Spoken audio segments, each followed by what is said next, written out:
warahmatullahi wabarakatuh.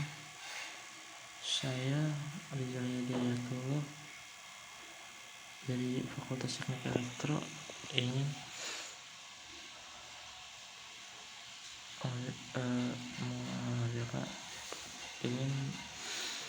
memberikan tugas dari karakteristik keislaman 30 ini tentang mendalami pengertian taharah.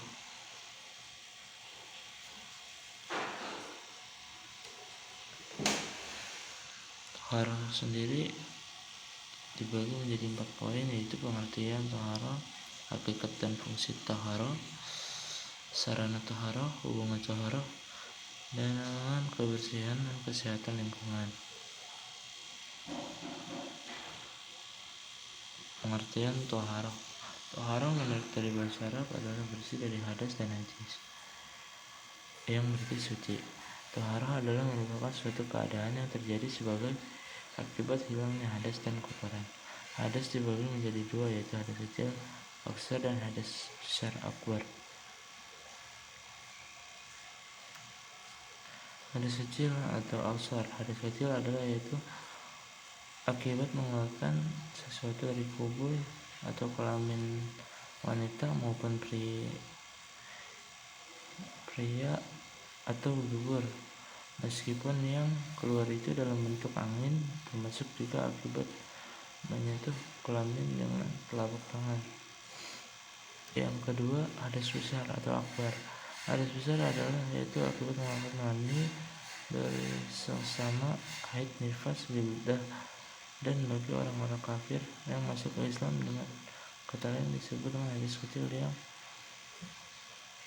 apabila keadaan seorang itu disucikan dengan wudhu atau tayamum yang sebagai pengganti daripada wudhu, orang-orang berwudhu atau tayamum disebut berhadas kecil. 2. Hakikat fungsi taharah. Taharah diterjemahkan ke dalam bahasa Indonesia yang berarti suci, dan Islam mengajarkan buat umat untuk senantiasa dalam keadaan suci baik lahir maupun batin, karena Allah sangat mencintai orang-orang yang selalu memelihara kesucian dirinya. Ajaran kebersihan dan kesucian dalam Islam antara lain terlihat dari syarat yang disyaratkannya. Ibadah sholat dilakukan 5 waktu dalam setiap harinya. Poin ketiga adalah sarana taharah. Sarana taharah atau alat taharah adalah dengan menggunakan air atau tanah atau debu sebagai pengganti daripada air. Baik air maupun tanah dapat digunakan untuk berwudu, mandi, dan tayamum. Berwudu digunakan untuk bersuci dengan hadas kecil, yang mandi digunakan untuk bersuci dari hadas besar. Di antara air sebagai sarana taharah adalah air mutlak, air mutasamal, air yang dicampur dengan barang yang suci, air yang dicampur dengan najis. 4. Hubungan taharah dengan kebersihan dan kesehatan dan keindahan lingkungan. Antara taharah dengan kebersihan dan kesehatan dan keindahan lingkungan saling mempunyai keterikatan.